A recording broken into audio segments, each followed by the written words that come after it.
Princess Lyra stood in the great throne room of her father's palace. The walls were made of crystal that glowed with soft purple light. Above her, the ceiling showed the stars of their empire. Hundreds of nobles and military officers stood watching. They were all waiting to hear what Emperor Karn would say. Lyra felt her heart beating fast. Her people had two hearts, and right now both were racing. She knew something bad was coming. Her father had called this meeting suddenly, and he looked serious. Very serious. Emperor Karn rose from his throne. He was tall, with blue skin and silver eyes, just like Lyra. His crown caught the light as he began to speak. My people, today we make history. The war with the humans is over. We have signed a peace treaty. The crowd murmured. Some looked happy. Others looked angry. The war had lasted 3 years and cost many lives. The humans had been stronger than anyone expected. Much stronger. To seal this peace, there will be a marriage. My daughter, Princess Lyra, will marry a human warrior. His name is Captain Hyundai of the Terran Defense Coalition.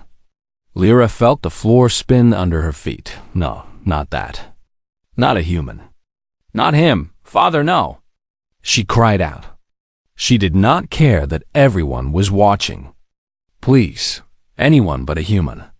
Emperor Karn looked at her with sad eyes. It must be done, Lyra. This marriage will bring peace to billions. But father, Lyra's voice shook. I've seen what they do. I've seen the battle recordings. Humans don't stop. They don't surrender. They fight until they die or until everything around them is dead. Karn stepped down from his throne and walked to her.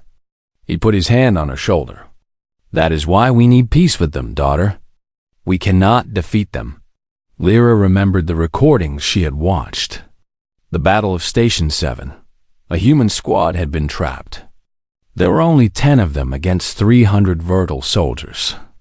Command told them to surrender. The humans refused. They fought for 3 days.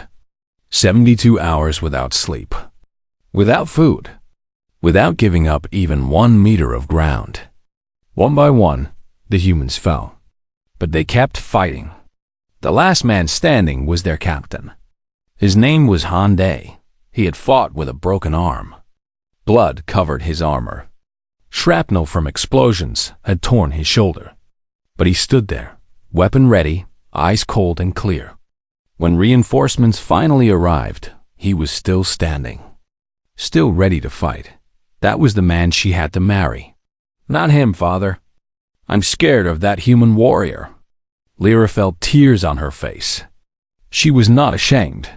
Fear was honest. I know you are afraid, Karn said quietly. But this is your duty. The marriage will happen in 1 month. Captain Hyundai will arrive in 1 week for you to meet him. The emperor walked back to his throne. The meeting was over. Lyra's fate was sealed. Later that night, Lyra sat in her room. She could not sleep. Her mind kept showing her those recordings. Those cold human eyes. That relentless fighting spirit. A knock came at her door. Come in, Lyra said. Nari entered. She was Lyra's bodyguard and friend. Nari was also human. She had left Earth years ago and joined the Vertal Empire. She was one of the few humans who lived among Lyra's people. I heard about the marriage, Nari said. She sat down next to Lyra. Help me, Nari. Tell me what to do. You're human. You understand them. Nari was quiet for a moment. She had short black hair and dark brown eyes. Unlike the tall blue-skinned Vertal, humans looked soft, small, weak. But Lyra knew that was a lie. Humans were the most dangerous species in the galaxy. What do you want to know? Nari asked. Why don't humans stop? Why don't they break? Every other species knows when to surrender, when to give up. But humans just keep going. It's not natural. It's frightening. Nari smiled, but it was a sad smile. We do break, princess. We break all the time. That's why I left the military. I couldn't handle the pressure anymore. But breaking and stopping are different things. Humans can be broken inside and still keep moving forward. We call it endurance, or stubbornness, or maybe madness. Hyundai didn't look broken, Lyra whispered. Men like Hyundai are different.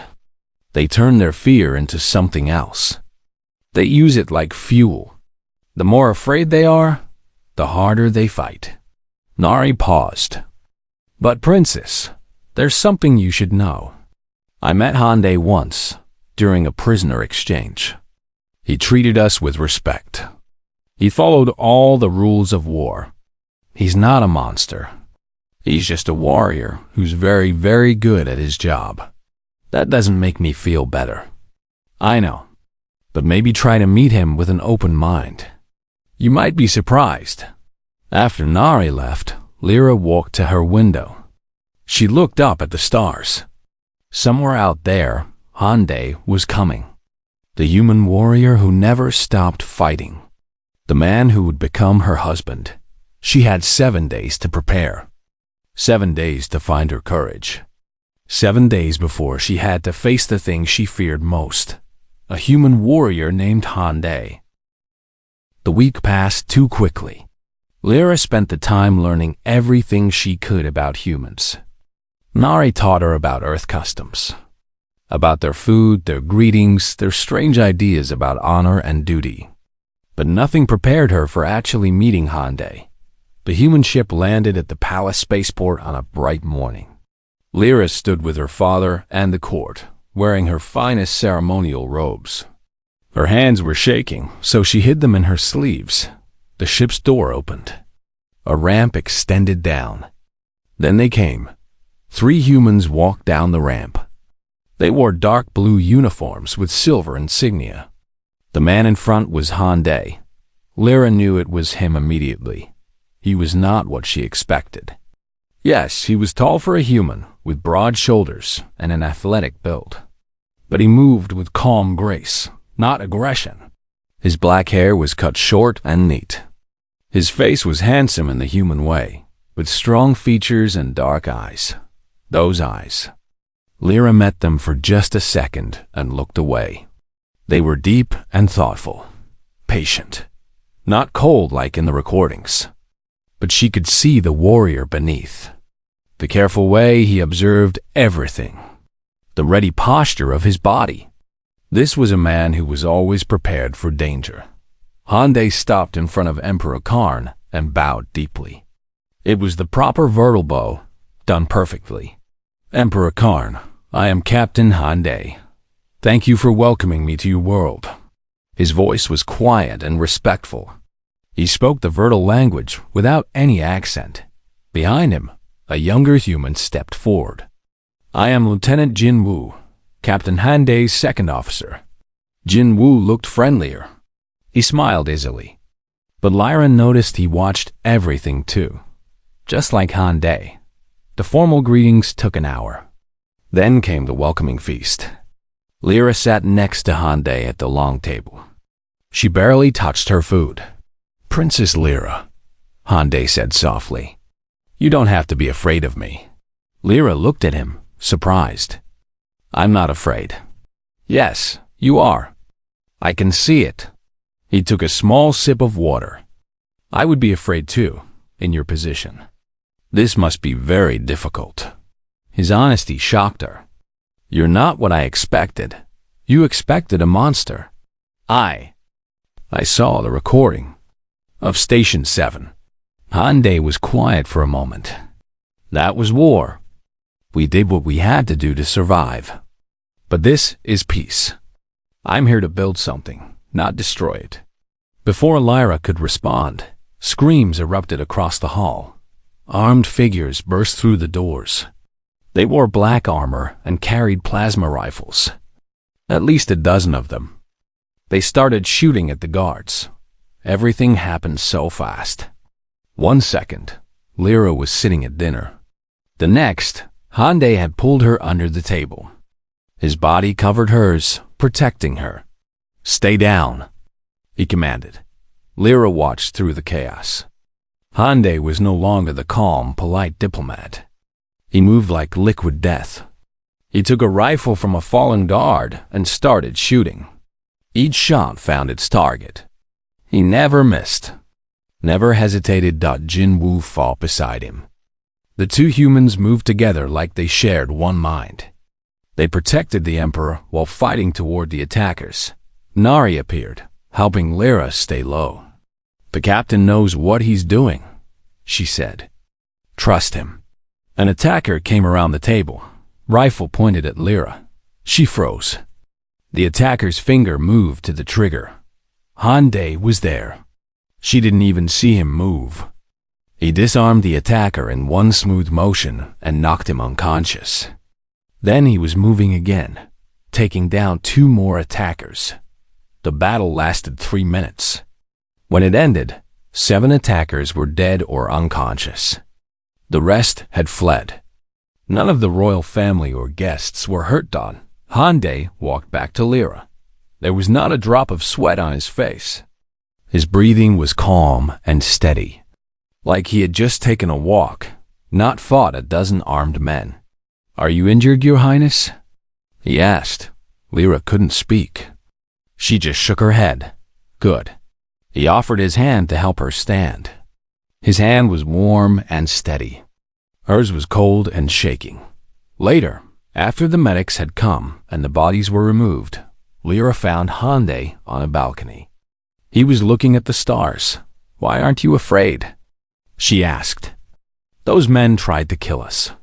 You could have died. But you're standing here like nothing happened." Hyundai turned to her. "I was afraid, Princess. I'm afraid right now. You don't look afraid. That's because I was trained to channel fear into action. Fear keeps you alive if you respect it.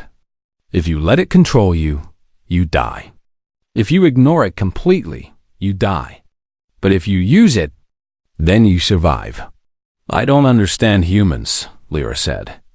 "You seem so gentle, so calm. Then suddenly, you're the most dangerous thing in the room. We're not that different from you, Princess. We just had a harder time evolving. Our planet was hostile. Our predators were fierce. Early humans were weak and slow. So we learned to endure, to outlast, to never give up, because giving up meant extinction." He looked back at the stars. "That stubbornness became part of our nature, for better or worse." Lyra stood beside him. "You saved my life tonight. That's my job now. To protect you. To protect this peace. Even though we killed your people in the war." Hyundai was quiet for a long moment. "War makes everyone do terrible things. The question is what we do after the war ends. Do we keep the hate alive? Or do we try to build something better?" Lyra looked at this strange human warrior. Maybe Nari was right. Maybe he was not a monster. Maybe he was just a man trying to do something impossible. Trying to turn enemies into family. "I'm still scared of you," she admitted. Hyundai smiled slightly. It was the first time she'd seen him smile. "That's honest. I appreciate honesty." They stood together in silence, looking at the stars. Tomorrow, the real work would begin. 3 days after the attack, the high priest came to see Lyra. He wore ceremonial robes covered in ancient symbols. "Princess, you and Captain Hyundai must complete the trial of bonding before the wedding," he said. "It is our oldest tradition. 2 people who will marry must face danger together. Only then can they truly know each other's hearts." Lyra knew this tradition. Many couples went to the Green Gardens or the Crystal Lakes for their trial. Easy places. Beautiful places. But the priest had other plans. "You will go to the death caves of Morth," he announced. Lyra's blood went cold. The death caves. Everyone knew about them. The gravity inside changed without warning. One moment you felt normal. The next moment you were crushed by 10 times your weight. Or you became so light you floated into the ceiling spikes. And the creatures that lived there, they had killed dozens of trained warriors. "That's too dangerous," Lyra protested. The treaty between humans and Vertil is important. The trial must match its importance. The priest left no room for argument. Hyundai took the news calmly as he took everything. When do we leave? Was all he asked. They prepared for 2 days. Nari helped Lyra pick equipment. Climbing gear, emergency supplies, weapons. The caves are unpredictable, Nari warned. Stay close to each other. And Princess. Trust him. Hyundai has survived worse than this. On the morning of the trial, they stood at the cave entrance. It was a massive hole in the ground, dark and forbidding. Wind howled up from the depths. Ready? Hyundai asked. No, Lyra said honestly. But let's go anyway. They descended into darkness. The first hour was not bad. The gravity felt normal. They walked through tunnels of black stone, using lights attached to their suits. Then the gravity changed. Suddenly, Lyra weighed 3 times as much. Each step became agony. Her legs screamed with effort. She looked at Hyundai. He was struggling too, but he kept moving, step after step. His face showed pain, but his eyes showed determination. How? Are you doing this? Lyra gasped. Humans are good at suffering, Hyundai said between breaths. We evolved for endurance. Marathon hunters. We chase prey until it collapsed. From exhaustion, they kept walking. Lyra wanted to rest, but Hyundai's steady pace pulled her forward. If he could do it, so could she. The gravity changed again. This time, they became light as feathers. Lyra's feet left the ground. She floated upward toward the ceiling where sharp crystals waited to impale her. Hyundai grabbed her ankle. His other hand gripped a rock outcropping. His enhanced human grip strength held them both. I've got you, he said calmly. Wait for the gravity to stabilize. They hung there for 10 minutes. Lyra watched Hyundai's hand grip the rock. His knuckles were white from strain, but he never let go. Never wavered. When gravity returned to normal, they fell. Hyundai twisted his body to land first, cushioning Lyra's fall. They crashed to the ground hard. Are you hurt? Hyundai asked, checking her over. Just bruised? You? I'm fine. But she could see the pain in his eyes. He had taken the full impact. They pressed deeper. Hours passed. The caves twisted and turned. Several times, they had to climb sheer walls while gravity played tricks on them.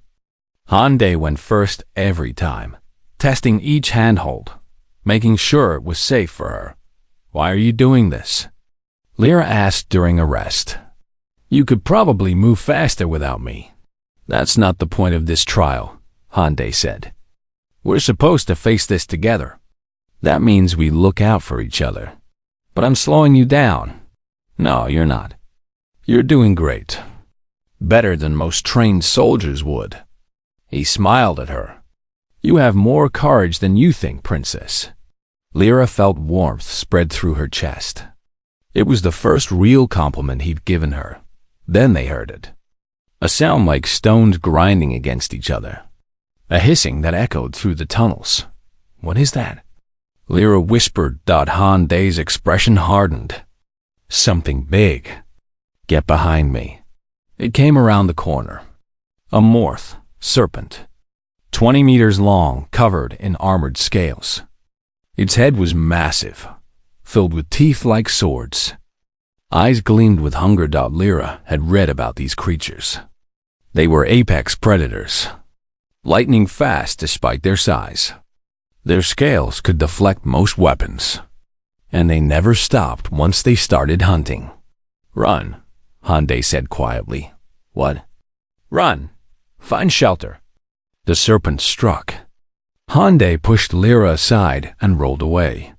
The creature's jaws snapped shut where they had been standing. Lyra ran, but she couldn't leave Hyundai. She hid behind a boulder and watched. What she saw was impossible. Hyundai fought the serpent with his rifle and knife. He couldn't hurt it much. The scales were too thick. But he could annoy it, distract it, tire it. He used the terrain, led the serpent into narrow passages where it had trouble turning, made it chase him up and down slopes. When gravity changed, he adapted instantly. The serpent became confused, but Hyundai kept fighting. Hours passed. The battle never stopped. The serpent tried everything to kill him. Hyundai never gave up. He was bleeding from a dozen cuts. His leg was injured where the serpent's tail had hit him. But he kept moving, kept fighting. Finally, impossibly, the serpent slowed. It was tired, exhausted. It made one more strike at Hyundai, missed, and then turned away. It slithered back into the darkness. Hyundai collapsed against a wall. His breath came in ragged gasps. Lyra ran to him. "You did it! You beat it!" "No," Hyundai said.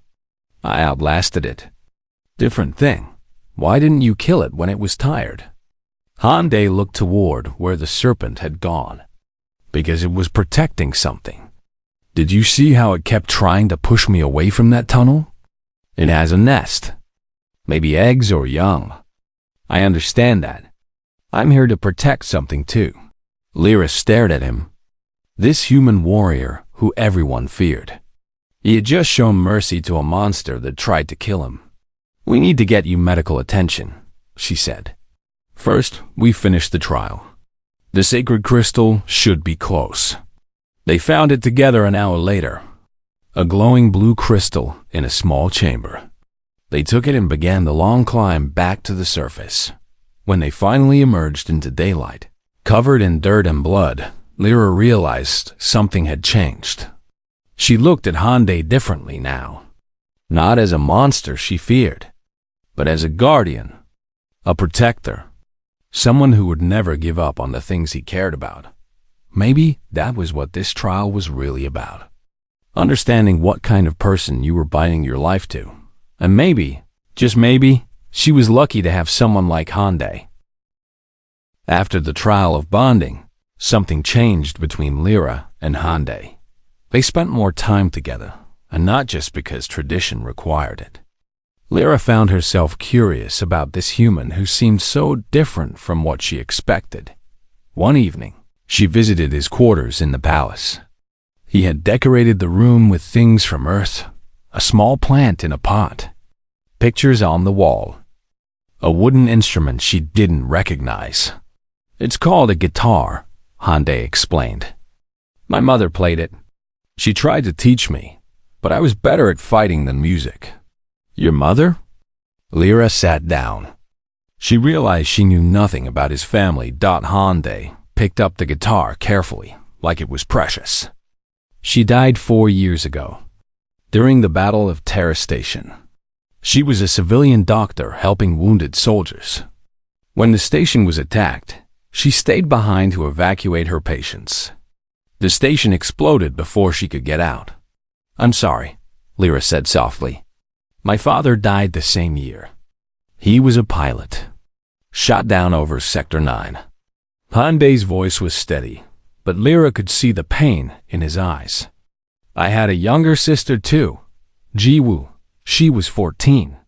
She was visiting my father's ship when it was attacked. She died with him." Lyra felt her heart breaking. "Your whole family?" "The Vertil took them all from you." "Yes. Then why?" Lyra stood up, angry now. Not at him, but at the unfairness. "Why did you agree to this marriage? How can you stand being here, surrounded by the people who killed everyone you loved?" Hyundai set the guitar down carefully. He looked at her with those deep, patient eyes. "Because more death won't bring them back, but peace might honor them. My mother believed in healing. My father believed in protecting people. My sister believed in kindness. If I keep fighting, keep hating, then their deaths meant nothing. But if I can help build peace, maybe their lives meant something." Lyra sat back down. "I don't understand how you do it. How you put aside your pain and just keep going." It's not about putting it aside. The pain is always there. I carry it with me every day, but I choose what I do with it. I can let it turn me into a monster, or I can use it to become something better. He smiled sadly. Besides, humans are good at endurance. That includes emotional pain. Nari was right. You really aren't a monster. No, I'm just a man trying to do the right thing. Even when it's hard. Especially when it's hard. They talked late into the night.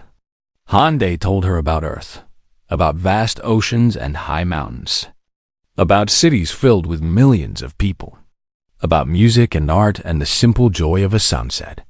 Lara told him about Vartal culture, about the philosophy of the three truths, about her childhood and her worries about being a good leader. You'll be a great leader, Hyundai said. You have empathy. You listen. And you're not afraid to admit when you're scared. Those are rare qualities. I'm scared all the time, Lyra admitted. So am I, but we do it anyway. The next day, everything fell apart. Lyra was in a council meeting when the alarm started. Armed soldiers burst into the room. But these weren't attackers. They were Imperial Guard, led by General Drex. Drex was her father's military commander. Tall, broad-shouldered, with scars from many battles. He had always opposed the peace treaty. What is the meaning of this? Emperor Karn demanded. I'm taking control, my emperor. For the good of the empire. Drex's voice was hard. This marriage to the human is a disgrace. It makes us look weak. You commit treason. Karn stood. I commit duty. Drex signaled his men. They seized Karn, binding his hands. More soldiers grabbed Lyra. She struggled, but there were too many. Lock the emperor in the detention center, Drex ordered, and bring the princess to the throne room. They dragged Lyra through the palace. She saw Jin Woo and the other human guards being taken prisoner. She saw Nari fighting 3 soldiers before they overwhelmed her. Where was Hyundai? In the throne room, Drex sat on her father's throne. His son Tor stood beside him. Tor was younger, cruel-faced, and had always watched Lyra with hungry eyes. Princess Lyra, Drex said, I'm giving you a choice. Reject the human publicly. Agree to marry my son instead. Together, we will rebuild the Empire's strength. We will finish the war with humanity and conquer them properly. Never, Lyra said. Then your father dies. Drex nodded to a screen. It showed Emperor Karn in a cell, with guards pointing weapons at him. Choose now. My son, or the human's death, and your father's. Lyra's mind raced. Where was Hyundai? Had they killed him already? Her heart ached at the thought. I need time to think, she said. You have 1 hour. Then you announce your choice to the Empire. Drex smiled. Choose wisely, princess. Your father's life depends on it. They locked her in a side chamber with guards at the door. Lyra paced, desperate. What could she do? If she refused, her father died. If she agreed, Drex would restart the war. Millions would die. A soft sound came from the ventilation shaft. Lyra looked up. The grate moved. Then Nari dropped down into the room, silent as a shadow. Nari! Lyra whispered. How did you? No time. Listen, Hyundai has a plan. He needs you to trust him. He's alive? Very much so. Drex made a mistake. He thought he captured all the humans. But Hyundai and Jin Woo weren't in the human quarters when the coup started. They were in the maintenance levels, checking security after the last attack. So they're free? Free and very, very angry. Nari smiled. Hyundai wants you to make your choice public. He wants you to tell the truth. I don't understand. You will. Trust him, princess. Trust the human warrior. Nari climbed back into the vent and was gone down an hour later. They brought Lyra to the throne room. Cameras were set up. The broadcast would go to the entire empire. "Make your choice, princess," Drex commanded.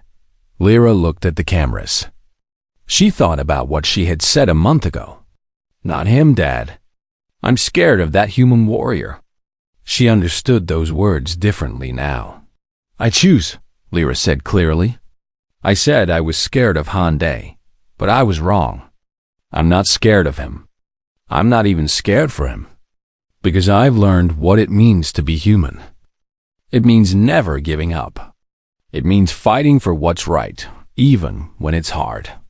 Hyundai lost everything to this war. His family, his home, everything. But he still chose peace.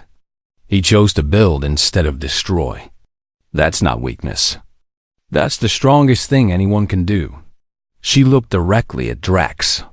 "I choose Hyundai, and I will not let you destroy what he's trying to build." Drex's face turned purple with rage. "Then you've killed your father. Guards, execute the Emperor." "I don't think so," a voice said from above. Hyundai dropped from the ceiling, landing beside Lyra. Jinwoo and 5 other human soldiers came with him. They moved like ghosts, like death itself. "Hello, General," Hyundai said calmly. "We need to talk about your career choices." The throne room exploded into chaos. Drex's guards opened fire at Hyundai and his team. But the humans were already moving.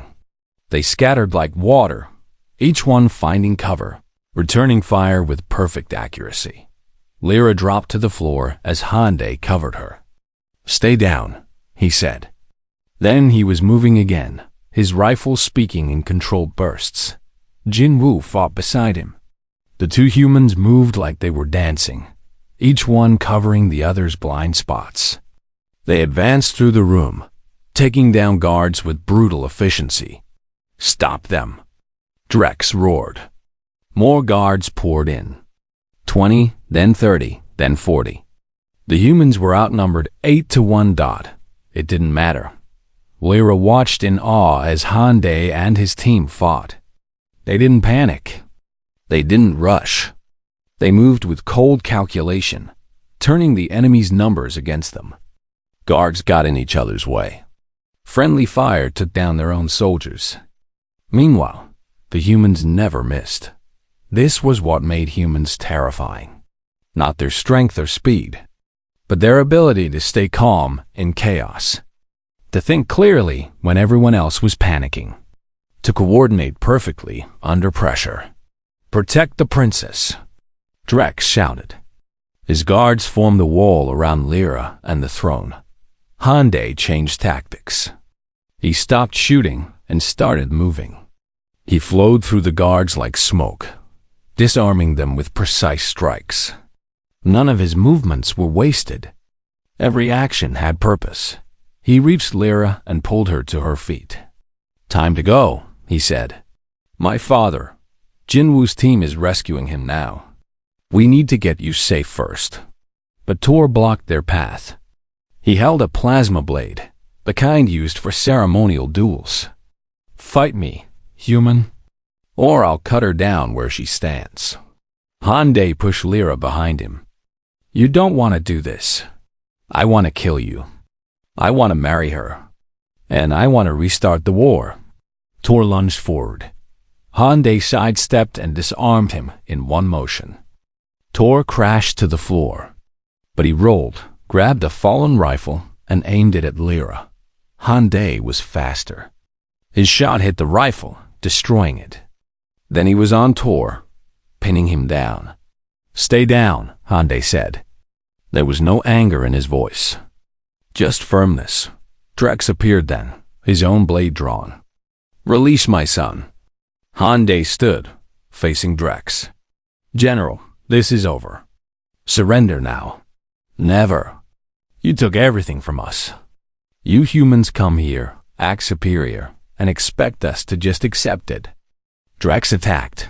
The fight was different this time. Drex was a skilled warrior. He had fought in 100 battles. But Hyundai was something else. He didn't just fight back. He controlled the battle. He moved Drex around the room like a chess piece, never letting him get into rhythm. Lyra noticed something. Hyundai was disarming Drex, not killing him. Every strike aimed to wound or disable, not to kill. "Why don't you just kill me?" Drex shouted, frustrated. "Because this is peace, not war," Hyundai said. "In war, I would have killed you already. But we're trying to build something better." He disarmed Drex with a final move and knocked him to the ground. Tor tried to get up, but Jinwoo appeared and stopped him. "It's over," Jinwoo said. "We've secured the detention center. The Emperor is safe. And we have evidence of your entire conspiracy." More soldiers arrived.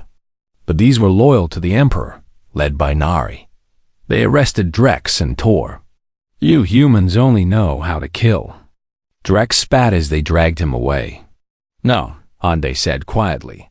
"We know how to survive anything, including our own hate. That's why we'll always win. Not because we're stronger, but because we can choose to be better."